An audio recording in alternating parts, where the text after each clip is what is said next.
Hey team, this is Boom Traders and this is the weekly overview for week 13 of 2022. I'm TinTinTrading and I'm going to show you off what we seen last week and how we can use that as an edge for next week's trading. Now the session overview is pretty standard. We're going to go over the risk-vest model. From then on we're going to look at our tactical trading environment model, and then we're going to have a longer section within the current market. We're going to show you what we see is relevant and that would help you make decisions. And we're going to finalize everything with a summary. Now we're going to try and keep this short, so let's dive right into it.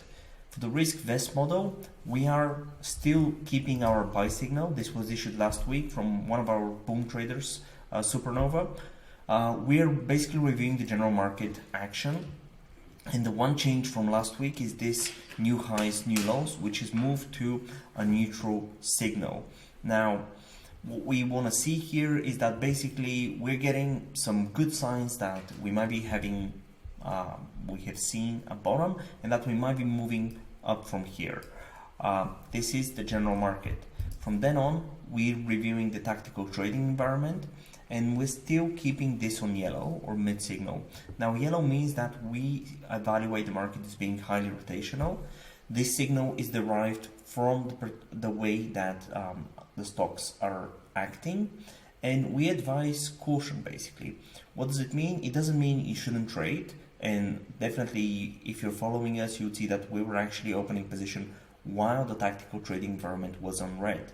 The way you want to read this is that this should dictate maybe position sizing, how to take profits and so on, just how caution you want to be and how much you want to trust this rally. So our advice here is still be cautious and careful, and we're assessing that we're still nowhere near the outright buy signal in order for us to get super aggressive.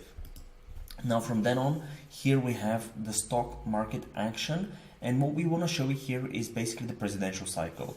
Now as you see, this goes all the way back to 1833, and we have all the presidents with their different terms in office, and how has the stock market participate, or the Dow Jones in this case, has participate in the different years. Now we are in this mid-year category, which is here as you can see, and we want to see if there's any seasonal factors, any seasonal pressures that might be going on.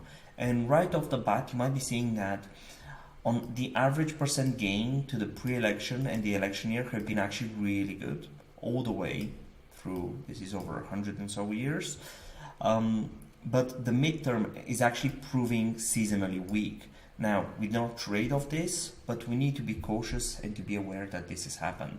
We just want to know that maybe we might see some pressure. From then on, if we move on, Chairman Powell said last week about soft landings. Now for those of you who do not know the term soft landing, basically this refers to entering recession in kind of a in a way that might not be heavily felt by most businesses and people.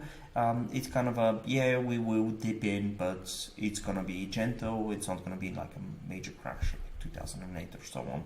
Now the last times we have had, let's say, the Fed talking about soft landing, we see a completely different picture. Hence the title here, that the Fed, in our opinion, has a lot of work to do. Now this is courtesy of the Ned Davis research, and you would see that the soft landing recessions have actually been countered up or preceded by much different economic internals. Now if you look, and we're going to look at some of these in much more details, but basically the two most important facts here are the interest rate environment, and the other one is the inflation environment. And we're seeing that the current moment we're in a very contrasting position. So if the Fed tries to achieve soft landing, a recession, we believe that there is quite a lot of work to do, and this might be quite difficult for them to do.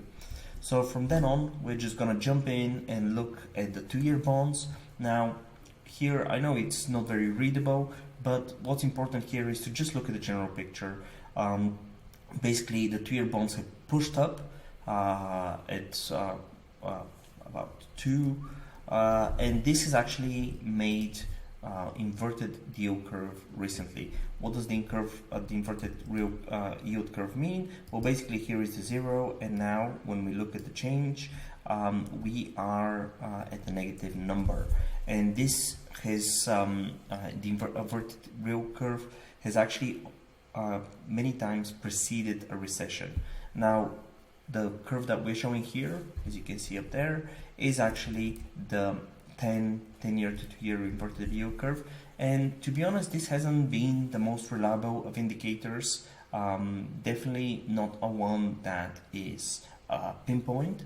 And it could be a lagging indicator, but remember that sometimes a signal that we might get here as an inversion, we might see recession within the next 2 or 3 years. We've covered that in the previous videos. So basically, it's a caution sign, it is a data point, but it doesn't mean that next week we will be moving into heavy recession. So I don't want to have any misinterpretations here. Now, the one thing that we could look at here is actually the 3-month to 10-year T-notes. And if you see, I want to point your attention to a few things. Now we're moving all the way here back to 2003. So this is the weekly chart. We are seeing the spread here. The red areas that you see here and here indicate recessions.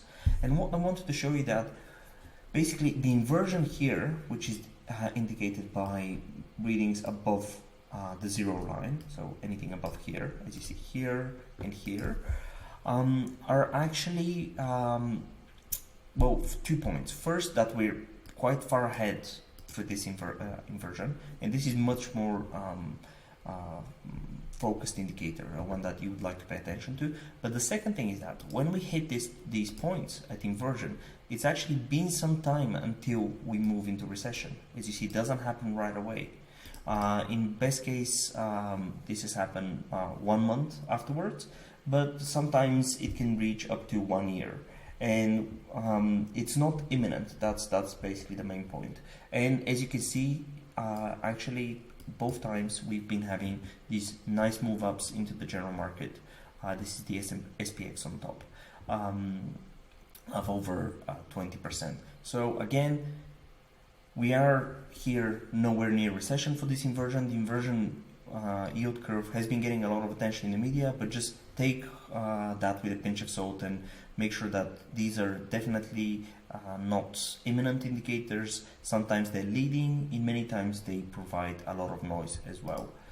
So the one graph that we will be bringing back again and again, but we really want to stress this point about the rate hikes, is that speed is the one thing that is most important.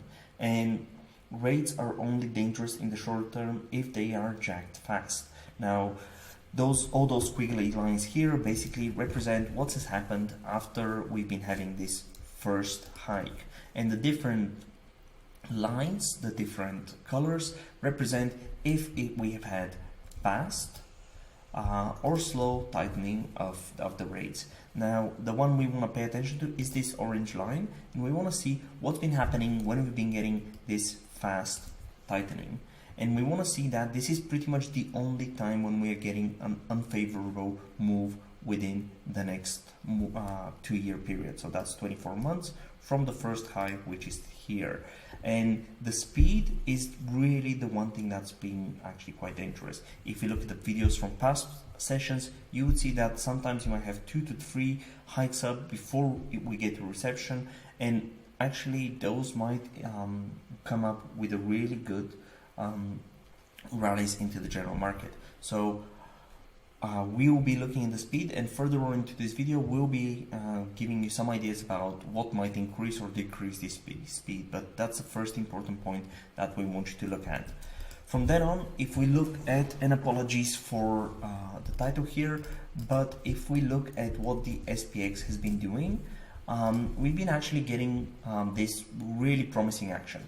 So what we did, and we've covered that in one of the videos, we got a rally day here of the lows, and from then on we got 7 buy signals, so to say, and 2 sell signals. Now those buys and sell signals are actually part of a methodology of about 45 signals which we're preparing for you, which would dictate how aggressive you ought to get into a market and when you should stay in or stay out. So this is kind of the top-down approach to review what the market has been doing. After that, in day one, we got a follow-through day, and then all of these are basically different criteria that need to be met in order for us to issue a buy signal. So it's not the same signal over and over again, but actually different things that have been happening in the market that have increased the buy signals. Right here, we got 4 1% move days, which you probably saw us cover into the room, which is also quite an important indicator.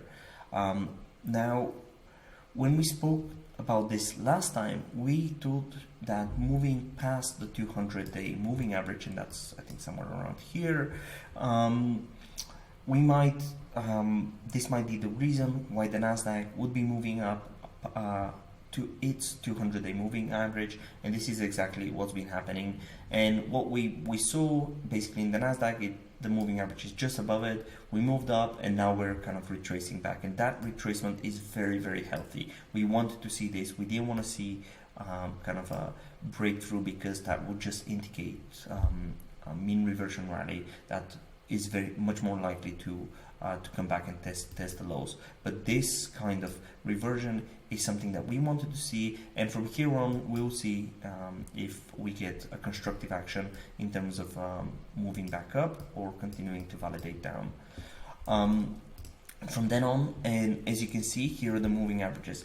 Now, one other point that we wanted to make here is to look and to be very careful in the times when we have opposing signals between a moving average and a price action. So basically, what do I mean by this? If we look at the 50-day moving average white line here, and we look at the price action, we see that the price action is going up while the 50-day is moving down. Now this is problematic, and what we want to see is basically both of them moving up. So again, another point about getting aggressive is when the white line starts doing this. So starts moving up, and the stock market is also moving up. Now, how might this happen? Well, we created actually this very simple indicator of this white line here, as if you can see this thin line. Basically, that looks from the current bar 50 bars back. And what you want to see is that this point of time is dictated by all that price action here, all of this. So in essence, we can look at it this way: as long as we stay above it, and we're kind of staying above this level here, as the time comes on, so we're going to exclude this, we're going to exclude this, with every single day passing on, and basically that's going to become irrelevant. So as long as we stay above that level right here, we would move this white line basically here, and that would start moving the 50-day moving average up, which would be quite constructive. As I said, this is where the rubber meets the road, and we'll be seeing that if the general market pushes up, that's on the white line, but the general market, and we want to see basically how are the stocks participating, especially during this pullback and follow on the breakouts. So from then on, if we move, we can look at some participation indexes, indicators. So first we have the NASDAQ here, and on top we have you can't see well, but this is basically the 200-day moving average, or the percent of stocks above the 200-day moving average, and this is the percent of stocks above their 50-day moving average, and that's just the NASDAQ Composite here. So now, as you see, while we're making this move up, and again, we don't really care about the numbers, but we want to see this: how many of the stocks are above their 200-day moving average. So we're moving towards the 200-day moving average on the NASDAQ Composite. How many of the stocks are above their 200-day moving average? And basically, we're not seeing anything really encouraging. It's only about 23.65%, and I would really want to see this much more north of 60% in order to get very good encouraging action. So that's a problem. We will probably demand this indicator to move up to somewhere more constructive in order to increase exposure. We've been having this really, if you've been watching our videos, we've been having this really tight action, and now we're starting to break, but we're pulling back from it. If we look also at sentiment, or the bulls versus bear ratio, again, like the inverted real curve, this sentiment is not a pinpoint indicator. And even when we have this kind of process of getting more bears than bulls, like we did last week, it might not be imminent as a move towards either direction. Basically, what we're seeing, and this is really a contrarian view of the market, is that when the bears become more than the bulls, measured by this indicator, we will be under this one level here, so we'll be in this range, like we were last time, and that would say that basically the market is likely to have bottomed and is more likely to move up. Now we're at 116, so we're pretty much even, and the problem with all of this is that there might be quite a lot of volatility around those levels, or around the low levels, because that means there's a lot of people who are short. Basically the market is also being short. As you can see, last time we had that, we had a very steep move down. Yeah, we did get a bottom, but this was a volatile period to trade. So another data point, we do not trade off of this, but it's good to be aware of it. We can also look at the McClellan oscillator. Now, we haven't covered that much, and probably will be doing a separate instructional video, but we have three instances: the general McClellan oscillator, the volume McClellan, and the summation index. And what we want to see is basically that when we are having a bottom or a rallying up, we want to see a reading of over 300, and I'm just going to give you the criteria without explaining why, because we'll keep that for a separate video and I don't want to make this one too long.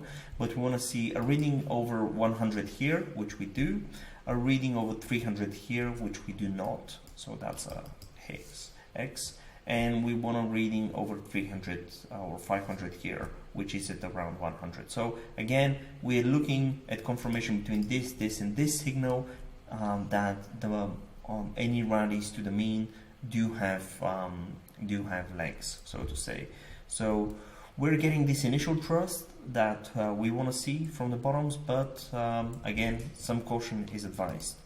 So another point that we want to bring into this video is the fact that here are some of the names of the recent trades that we did that have been stopped out.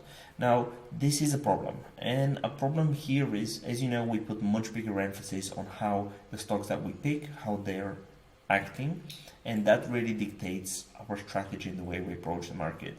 And these stocks have all been actually really good in terms of setups, but we do not see that they're being supported by institution as per our thesis, and basically these breakouts have been followed by unfavorable price action. And that unfavorable price action should be a big warning signs. We're not going to go through them right now, but you can go through them and look at the way the volatility has been expanding, and just take in mind. And why do we care about this? Why is this important for us? Now, I will show you another matrix which we will be developing a video on, and this is pretty much one of the ways that you can read the market, and one of the ways that you can know if you are in an easy dollar environment or not. So what do we mean? Basically, our trading system, or any trading system, is pretty much suited to a trading environment. People or traders, other traders who tell you that they have the holy grail that works in every single market are misleading you. There's no such thing. So holy grail trading systems do not exist. And if you want to get an edge over other traders, you have to decrease your drawdowns. And in order to decrease your drawdowns, you need to know where does your trading system work best. And the way that we teach and the breakout methods that we use actually are best suited for this purple area here, and I'm just going to explain to you what you're looking at. Basically, on the column side, you have the assessment of the price action or the gains of the market. I'm not going to go through the general formulas here, but basically that's separated into super bullish market, neutral, bearish, and super bearish. And from then on, we can see at the volatility of the price action. So we have quiet, super bullish. That's shown by the rows. We have neutral, volatile, and very volatile. And basically, what we have seen is that, and we've tested that for a long time in the previously in history, but we see that breakout methods work at best when we have neutral and super bullish action. So you're either here or neutral and bullish, or you're in the quiet area. We are here, so we're in a bearish reading, volatile. So just make sure that you understand this is the place where we get the easy dollars. This is the place where those tie stops that we put and the stocks that we pick are really working well. We're not here yet. We're still in the hard pen environment, and you need to take that into consideration in order to know how aggressive you want to be. Getting from here to here might actually be quite easy. I mean, it can take a week, 2 weeks, 3 weeks. It really depends on the price action. Probably a bit more than a week because that's gonna jack up volatility. But getting from here to here might be quite easy. We are looking at this in a separate model, and as I said, we'll be doing a separate video on that. But make sure that you understand that you're still here, and that is actually the reason why many of the names here haven't worked well. Now, another thing, as we mentioned here, the speed of the rates hikes is the most important, and we're going to look at the two separate scenarios, what might increase and decrease this speed. Now, the first things, which is a warning sign, and a first thing that might be getting the Fed to be more aggressive is actually those three signs on in front of you on the screen. So first, if we start getting higher inflation readings, this will be very much a problem for the Fed. As I said, this is one of probably the biggest reasons why they might hike up rates much faster than they have been sharing publicly. The second thing that might be problematic is if we get further deepening into the conflict in Europe between Ukraine and Russia, and if we get any NATO involvement. So this is all the surrounding countries to Ukraine, so Poland, Romania, and so on, and that would definitely be another problem that we might get much faster Fed reaction. From then on, the third point that we mentioned here is this 3-month to 10-year yield reverting. As we showed earlier, we're nowhere near that, but if we start inverting there, this will be definitely a problem for the Fed.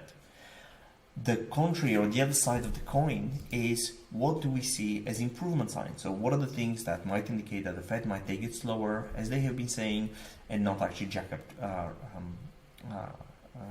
high rates? Now, the thing here that we have is actually we want to see some decrease in commodity prices. This would also affect directly inflation. We want to see lower wage inflation, again with higher participation into the labor market, and we want to see some easing of the supply chain disruption. So that's what we want to see, and if we see those things, we might be more confident that the Fed would be more facilitating and let this market run before hiking up the rates.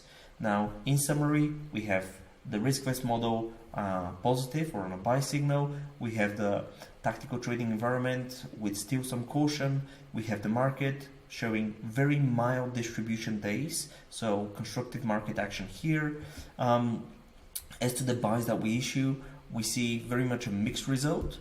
Some are working well, some are being stopped out quite fast, so that's definitely a warning to be aware of. Volatility is decreasing, which is great. And now we want to see that with this pullback, and that's the pullback of the stocks, not of the general market. So don't make that mistake. but the pullback of the stock, we want to see tennis ball action from here. What does the tennis ball action look like? So basically we have a breakout, we have a pullback into the stocks. Now we want to see quick moving back to all-time highs. If we do not see that, then we see kind of consolidation, or worse, breaking the basing structure or breaking the pivot levels. This will be definitely a problem for us here. And we have two scenarios: headwinds versus the wall of worry. The whole summary of all of this and the whole last 25 minutes is that bottoming is a process, and make sure you understand this. It could be a process that can unwind very fast, as we have shown in previous videos, but it could be you need to apply some discipline and be ready to get aggressive when signs are right. So hope this was useful. Looking forward to seeing you in the Discord channel, where we share watch lists, we share trade alerts, we talk a lot about crypto and NFTs, and we have a very good educational section whereby you can learn much more and accelerate your learning curve. So stay safe and see you soon.